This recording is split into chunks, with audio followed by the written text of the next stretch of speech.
to record. All right, welcome everybody to this session of University of Atlantia. My name is Magistra Beatriz Alvarez de la Hoya. I'm a Laurel in the Kingdom of Atlantia from the Barony of Highland Ford in Western Maryland. And today's class is called The Devil's Clergy, Demonology and Sorcery in Medieval Iberia.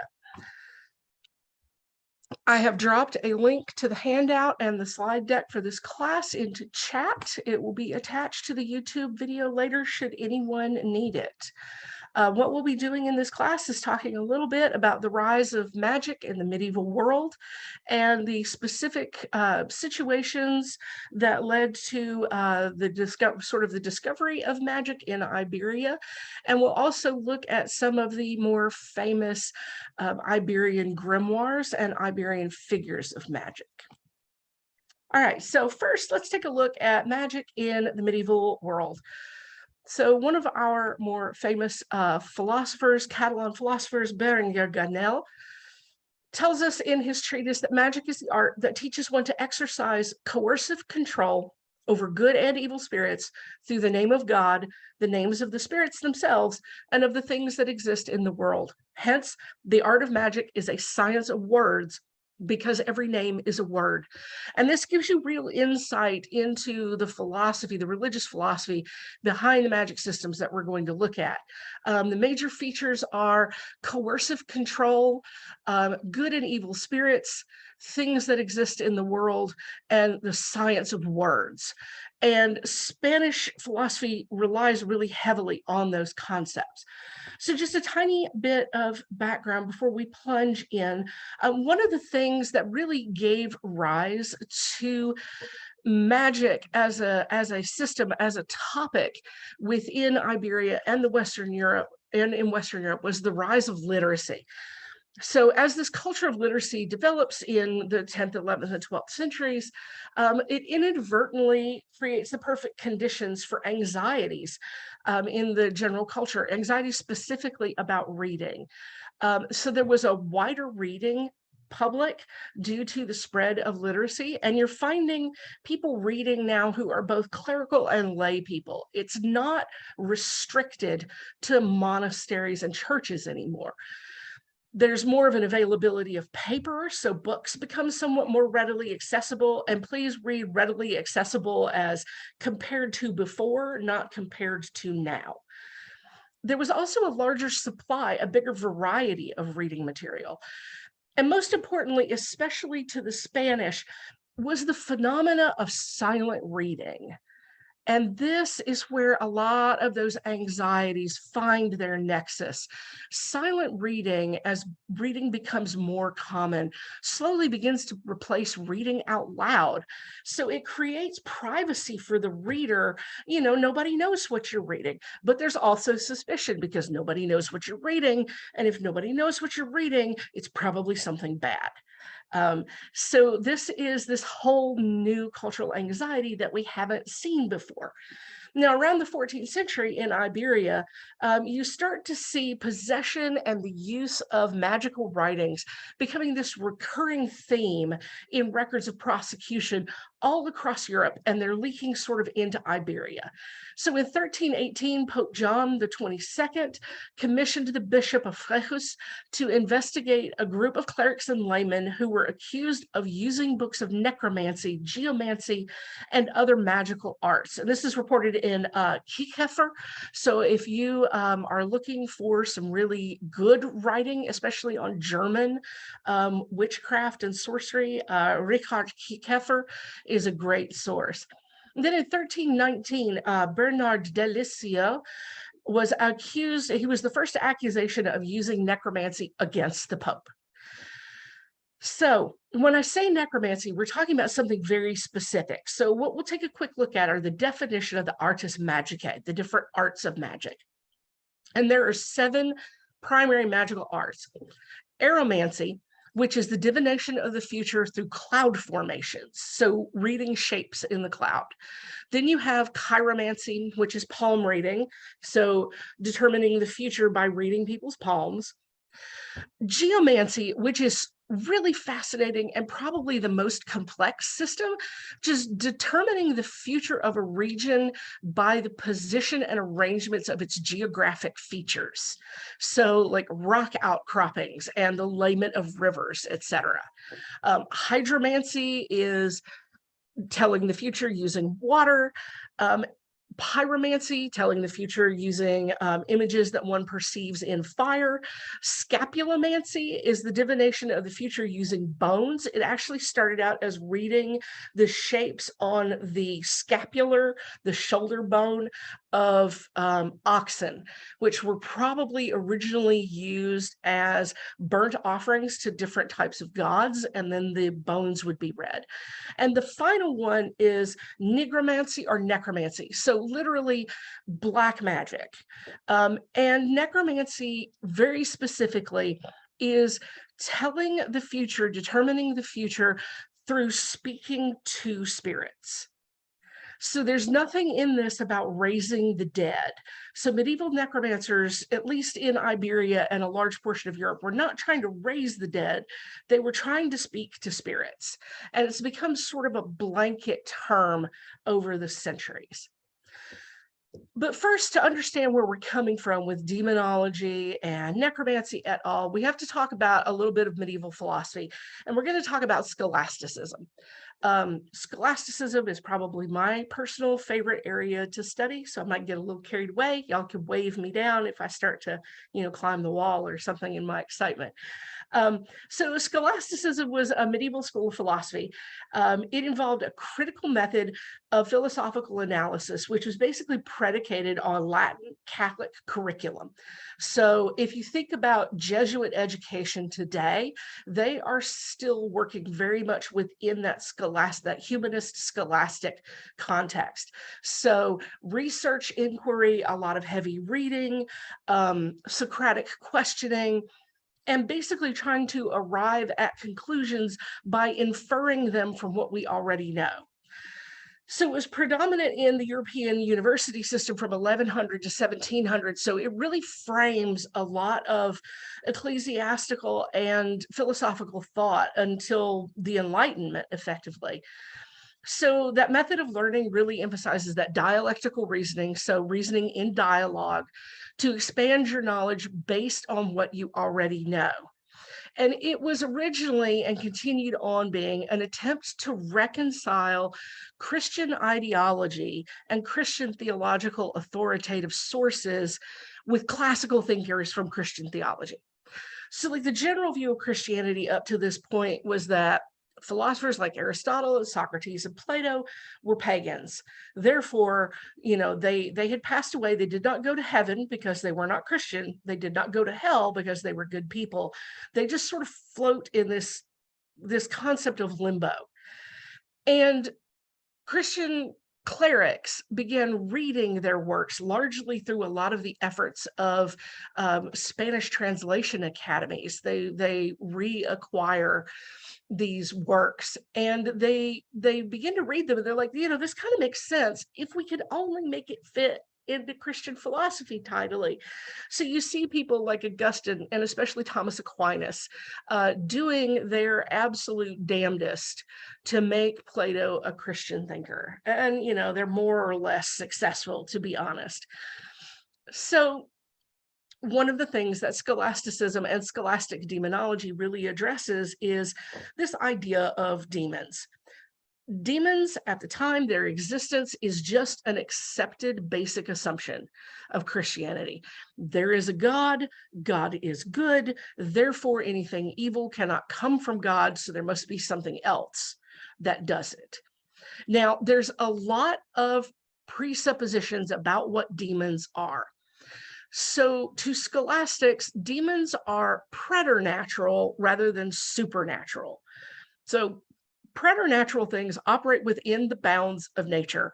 They're bound by the laws of nature and natural science. They don't transcend creation. They are within creation. Only God is supernatural. God is the only thing that is outside of creation necessarily because God created creation. Therefore, he is the only thing that's outside of it. Now, this also leads to, well, so miracles are supernatural, so only God works miracles. And even saints who are supposed to work miracles are actually conduits of miracles. So God works miracles through saints. Okay, everybody following so far? So demons are in nature, God is outside of nature, but that means that demons can only act with permission from God because God controls everything in nature. And it means that he allows demons to work in the world to test the faithful and punish the wicked. So they have a purpose, and God basically lets them have at it. In general, demons are considered to be fallen angels. You know, it's much the concept that we have now. They have effectively the same power as angels, but their powers used to hinder rather than help people. I love to think of Good Omens, the Pratchett Gaiman book, and Crowley, who at one point says, you know, he has made the planners of this particular stretch of highway outside of the city of London make it extra congested and extra trafficky, because then it causes small amounts of sin, of wrath, to build up over the course of thousands of years. So you end up reaping more souls through tiny acts of sin than you do through great concentrated acts. And that's sort of the scholastic view of what demons do. They tempt us little by little. So they live in hell, which is in the lower atmosphere of the universe. So they're close to Earth, which makes it easier for them to carry out this business of tempting and deceiving humans. They're basically our next door neighbors. And they can appear in physical form. So to Augustine, demons had bodies of air, so they actually have a physical body, but they could also become incorporeal. Now, Aquinas took the opposite view. Basically, demons are incorporeal. They don't have a physical form, but they can sort of create one out of the air or out of mist. Let me not run this too far ahead because I have a little bit left to go there. I always get ahead of myself with the slides. I get excited. So the primary reasons that demons and necromancy was considered so dangerous is because they could not only fool everyday people into believing in things like false miracles, but they're sophisticated enough to deceive the faithful. So, you know, we talked about the Artis Magica, and you probably noticed that in every category, the discussion was this is a method of divining the future. So most of the categories of magic are concerned with finding out the future in some way or form. And the problem with divination is if you kind of trot out there and start talking to random spirits and you're not educated enough, you could be talking to demons, and demons can appear to predict the future, but they're actually not. So Aquinas had a really fascinating theory about that. He said that, you know, demons can only predict the future through revelations from God. So God is telling them what's happened, which puts God in a very uncomfortable situation, because if God is the only thing outside of creation that can see everything that's going on, and demons are the thing that is in the world to test the faithful, and God is feeding future knowledge through demons, that leads to an unpleasant realization that God may be using demons and his own foreknowledge to test the faith of the faithful, basically. It puts God in the place of using these little sort of power games to see how faithful you are. It's sort of a predecessor to, you know, fossils were put there by God to see who really believed. And the other theories that Aquinas came up with was, well, they can predict the future, but it's really just their best guess based on what they know about external causes. So like they can't see everything that's happening in the world like God can, but they can see causation to a limited extent. So they're making predictions based on what they already know. Or, and I love this, when they predict the things that they themselves are about to do. So they're predicting the future because they're telling you their plan, basically, very much like a Bond villain. They're going to tell you everything that they're about to do, and we're going to think that that's divination. Now, one thing that they really love to talk about is what is it exactly that demons can do? So they can do divination, they can appear to predict the future, but they actually don't. Then there's the power of transmutation. So they can appear to change a physical item or make a physical item appear out of thin air, but they can't actually. It's all an illusion. The only way that they can change a natural object is through speeding up a natural process like putrefaction. So while I can't make an apple disappear if I'm a demon, I can speed up the rotting process pretty significantly. And the other thing that the scholastics were very concerned about was this idea of control. Like, how much exactly can demons control human beings? Well, they can only control certain of our processes or certain of our functions. So they can create deceptive illusions. They can create sense deceptions. So they can change their voice, they can throw voices, they can make voices appear, smells, etc. They can control motion, they can possess people, and they can tempt people. But ultimately, there is a sliver of free will in the acceptance of the control of this demon. Like, you basically have to be in cahoots with it for it to be able to do anything real in the natural world. So that's kind of a basic understanding of what demons can and can't do. So necromancers and necromancy in general, it becomes fairly widespread and fully developed from the 11th to the 13th century. It grows up alongside the expansion of education.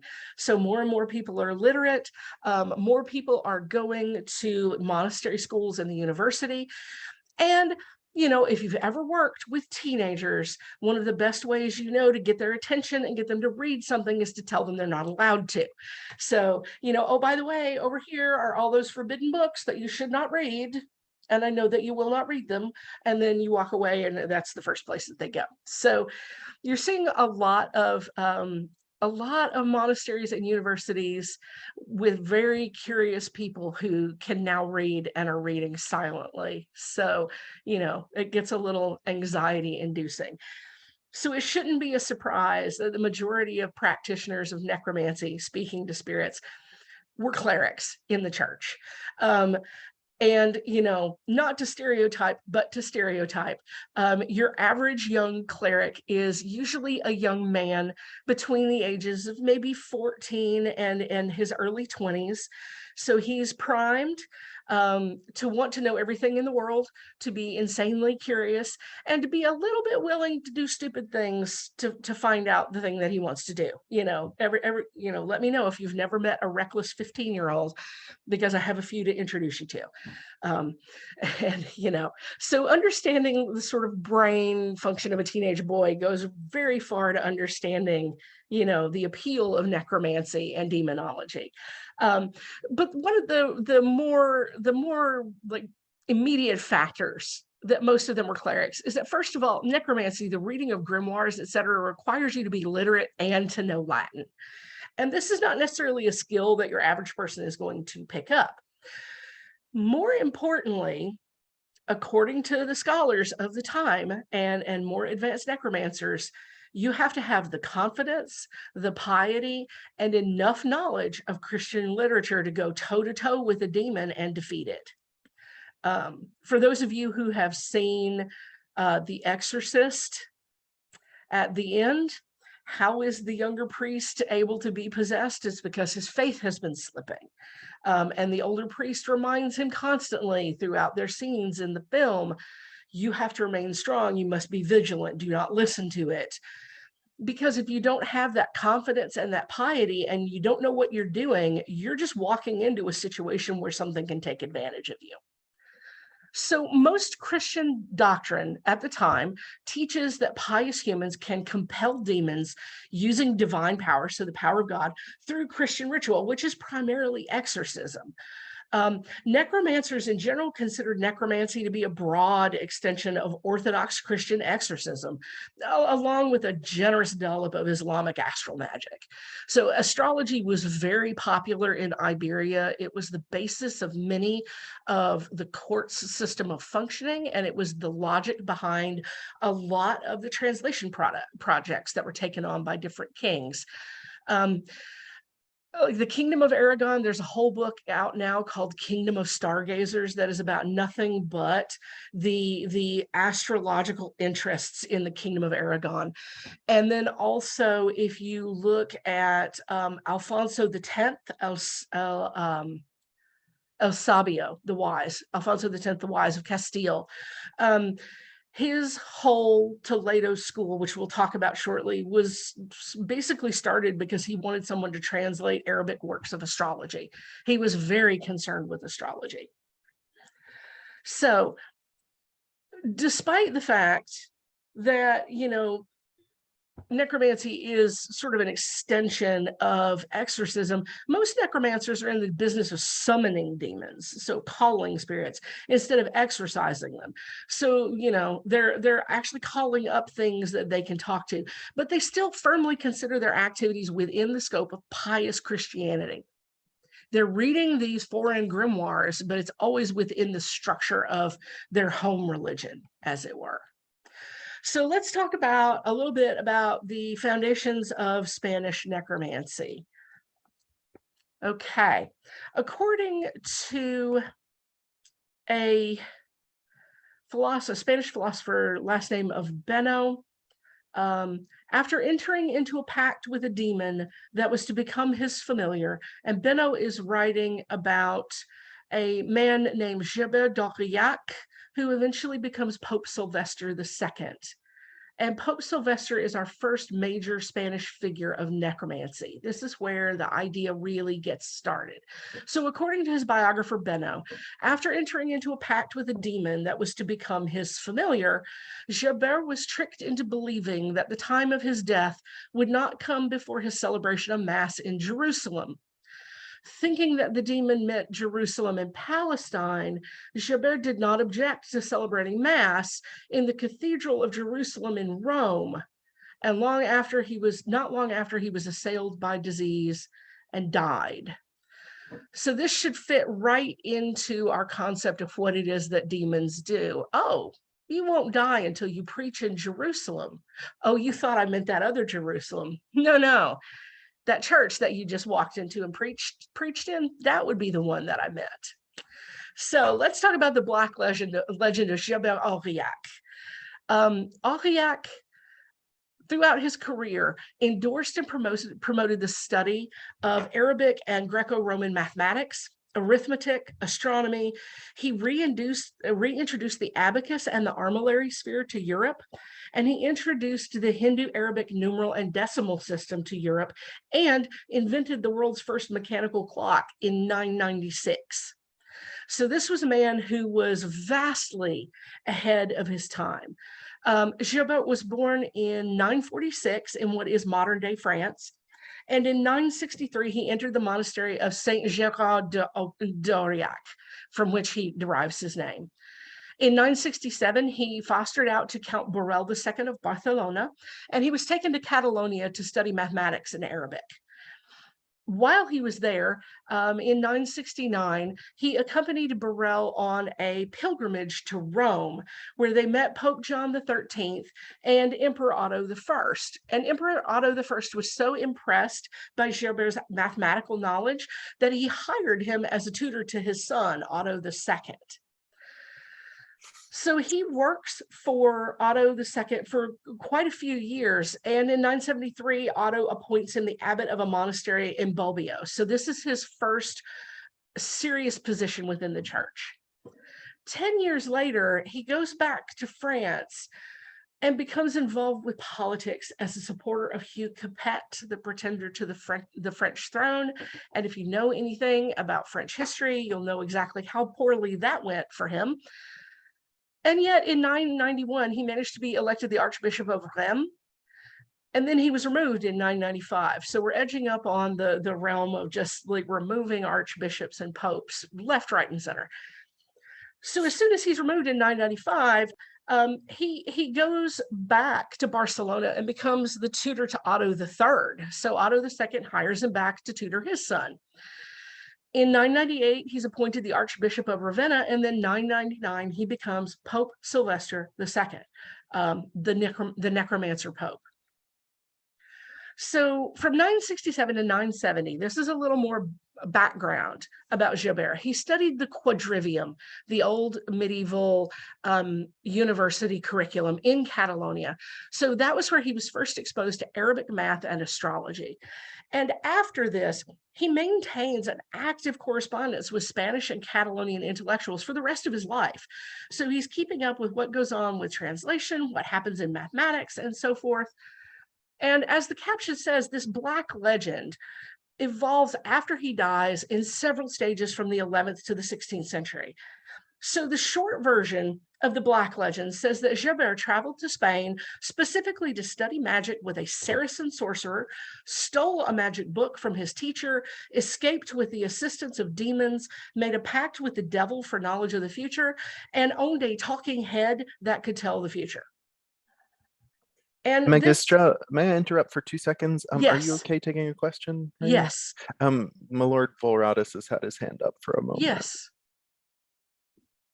Oh, yeah, actually, I had it a while ago about preternatural. I wanted to ask the specified definition of preternatural, because you're saying it's within the nature, but yes. obviously it's not just natural. Exactly. It's How would something you more. It is more than natural, but less than supernatural. I know. Okay. It's a hateful definition. That's exactly how the medievals defined it as well. It is something that is not a natural being, but that is still controlled by the laws of nature. Okay, thank you. So angels, demons, spirits, etc. So right. All righty. Okay. So he's made a pact with the devil, etc. So this legend evolves through a whole bunch of his biographers. In 1065, Hugh de Flavigny, who wrote the Chronicum Virginensis, which is chronicle of the Virginese people, basically, alleged that Gerbert became pope through prestigia, which if you know the word prestidigitation, which is a fancy word for street magic, physical street magic, like hand card tricks. So basically he's saying that Gerbert became the Pope through trickery and magic. And then Hugh of St. Victor's Didascalion expands on this and says that prestigia occurs when, through their art, demons mock the senses of human beings by appearing to transmute something into something else. So we're back to this idea of trickery and illusion. So they've sort of fleshed this idea out a bit. And then in 1098, Benno of Osnabrück, who I quoted from before, wrote the Vita y Gesta Hildebrandi, which was the life of Hildebrand, really lays the firm foundation of this legend. He straight up accuses Gerbert of necromancy because Gerbert was successful in the church. He died very shortly after that sermon at the Cathedral of Jerusalem. And there was a rumor that was circulating that Gerbert had requested that his hands and tongue be severed from his body after he died because he had used them in consorting with demons, which was disrespectful to God. So he wanted to go to his creator without the instruments that he used to disrespect God. Sylvester never denied that he had worked in necromancy as a young man. It was not uncommon. It was just sort of uncommon to be very public about it. So the Vita that Bono wrote was a screed against reforms that Gregory VII, the Pope Gregory VII, was passing at the time. And it was attacking the papacy by demonstrating how Gerbert had corrupted the papacy 100 years before by using necromancy. So basically by Bono's time, the church is so corrupt that, we can't listen to anything that he said because this guy 100 years ago dealt with demons and just ruined everything forever. This is why we can't have nice things. We need to tear down the papacy and start over. And the story that he tells references popular stories of like the Pharaoh's magicians from the Bible, of Simon Magus, etc. So it's nothing original. And his primary message is about the illusory nature of magical arts. So these things do not last. It demonstrates a deep concern for the salvation of the soul, and it talks really heavily about the treacherous nature of demons. Now, had we stopped there, that would have been really plenty, but we keep going. And in the 12th century, Gerbert Gemblot really toughens up that connection between Sylvester and necromancy. And it's the first time that an author completely wipes out all of Sylvester's intellectual contributions and pursuits. And all it cares about is that he engaged in demonic practices and he practiced necromancy. So it completely eliminates his contribution to mathematics, etc. And then in 1125, William of Malmesbury steps in. And if you've read any English history, you'll recognize William of Malmesbury from the Gesta Rega Anglorium. He was the first author to pull in Gerbert's astrological expertise and say, oh, that was demons too. So he's the one who drew this portrait that connected Sylvester's time in Catalonia specifically with his knowledge of black magic. He said that while he was in Spain, Sylvester learned augury, so telling the future. He learned astrology. He learned necromancy. And who did he learn them from? Who are our two favorite scapegoats in history? The Saracens or the Moors and the Jews. And he also claimed that Gerbert was able to summon spirits from hell, which is a reference to the story of the Witch of Endor from the Bible, 1 Samuel 28, 3-25, if you're interested in looking it up. And he said even further that Gerbert fled his monastery so he could learn, specifically to learn astrology. Now, what's interesting is that Malmesbury goes on to just flat out admit that envious or ignorant people can mistake the knowledge of learned men and accuse them of using the dark arts. So he says, what certain people may perceive as magic is to others no more than applied knowledge and expertise, which sounds very much like an outside observer could say, hey, dude, pot, kettle black. You just made the same mistake. So this is the Spanish necromancer pope, and he is the basis for all of this interest in necromancy in Iberia. So let's move on to some other Iberian things of interest. The Toledo School of Translators. So Toledo, the city, was under Moorish rule until May 25th, 1085, when it fell back to the Christian kingdoms. Toledo was the traditional Iberian center of multilingual culture. It had a tripartite culture, so Jewish, Spanish, and Muslim existed more or less peacefully, more or less freely at times. And it had a lot of access to works of philosophy and science that were not accessible in Western Europe. So they had works of Neoplatonism from Aristotle, Hippocrates, Galen, Ptolemy. They collected works from India, China, and Persia, and then Arabic works from Ibn Sina, so Avicenna, Al-Razi, etc. And they also translated works into Latin, Hebrew, and Ladino, which is basically the Spanish Jewish equivalent of Yiddish. Some of the things that they translated included Maimonides, Ibn Khaldun, and then Constantine the African. So it was established at the Cathedral of Toledo in the 12th century, and the first phase under Archbishop Raymond of Toledo was really set up to translate works of philosophy and science. So they focused on pulling works from classical Arabic, Hebrew, Aramaic, and Greek into Latin. And their translation teams included Mozarabic Toledans, Jewish scholars, madrasa teachers, and monks from the Order of Cluny. So they're starting to ship people in from all over continental Europe. Their second phase happens in the 13th century under Alfonso X, El Sabio. And they're now translating Arabic, Hebrew, Aramaic, and Greek into Castilian instead of Latin, because Alfonso promoted Castilian as the common language of Iberia. at the time. All of the kingdoms of Spain spoke Spanish as their, pardon the linguistic pun, lingua franca, instead of Latin. So they're pulling in Sephardic Jewish translators and scientists. They were really highly valued because they knew Arabic and they also knew Castilian and they knew math. And their translated works get disseminated throughout Europe by scholars from Italy, Germany, England, the Netherlands. And some of the works that they translated were books of Moorish and Arabic astrology, Jewish theology, and Kabbalah, and magic. So this is going to lead us directly into our Iberian grimoire tradition, which is the part that everybody always waits for. There's a Portuguese saying, to read this book is a sin, but who reads it will rise to the clouds without wings. And that just seems appropriate for the hopes that readers had around these grimoires or books of magic. So the first one is the Picatrix. And the Picatrix is an extant book. It was written in the 10th or somewhere between the 10th and the 11th century in Arabic. I always have a moment where I'm going to have to attempt the Arabic to see if I can nail it once again.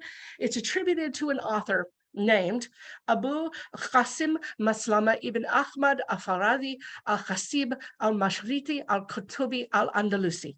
So Abu Qasim from Andalusia.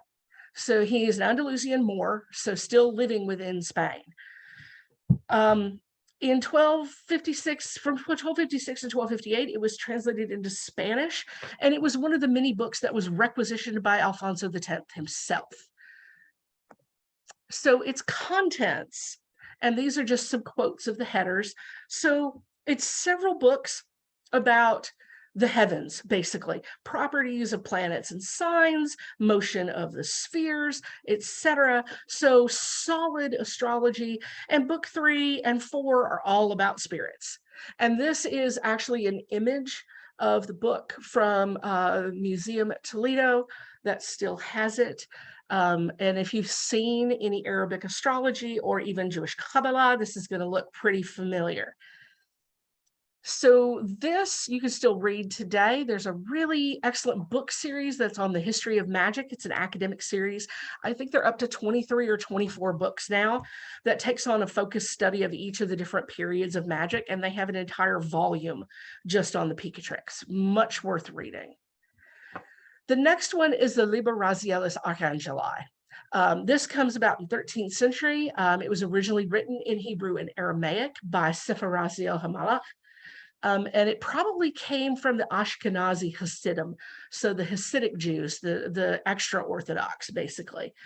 And it's a grimoire of practical Kabbalah. So again, if you practice the Kabbalah, you're going to recognize some of these symbols. In the 13th century, they translated it into Latin for Alfonso X, and the printed version ends up being 5 entire volumes. And it mostly talks about angelology, magical uses of the zodiac, the gematria, the science of the names of God, protective spells, and ways to write magical healing amulets. In fact, Johannes Hartlieb, who in 1456 writes a book called The Book of All Forbidden Arts, Superstition, and Sorcery, names the Picatrix and the Liber Razielis among the most abominable works of necromancy in history. So he had a real hate on for those 2 particular books. Our next one, this becomes a funny case. This is the Libro de San Cipriano. It's referred to as the Portuguese grimoire or the sorcerer's treasure. And the grimoire of Saint Cyprian, it's odd. I'm gonna put that right out. In Spanish, it's called the Clavis Inferni, or the Book of Saint Cyprian. It's attributed to a man named Jonas Sulfurino, or Sulphury Jones, which, tell me that's not a pseudonym to last the ages. It's attested to the 14th century, but the first solid evidence we have of an existence of a book named the Libro de San Cipriano is in the 19th century. And we can tell that it's not the medieval grimoire it purports to be, because it combines sections from the Key of Solomon, the Grand Grimoire, the Grand et Petit Albert, and a book on the Galician Inquisition. There is a religious studies doctor, a doctor of religious studies right now, who studies the Libro de San Cipriano, named Jose de Leitao, and he publishes really frequently on academia.edu, and he's studying the tradition of Saint Cyprian. So it's less of a book and more of a literary tradition. You know, everybody loves to talk, oh, the Libro de San Cipriano is this lost grimoire full of magic. And basically what it is a text of folk Portuguese Catholicism augmented with oral tradition, legends about Saint Cyprian, and African traditional religion. So it comes from Brazil and Portugal, and it combines, you know, all of those features that you would expect it to. And this is the Libro Infernal. So unfortunately, it is not actually a functional grimoire, but of itself, it is really fascinating to read. And that is the end of the talk for today. Thank you all for coming. I'm going to turn off recording, stop sharing the screen, and then we'll open it up for some discussion.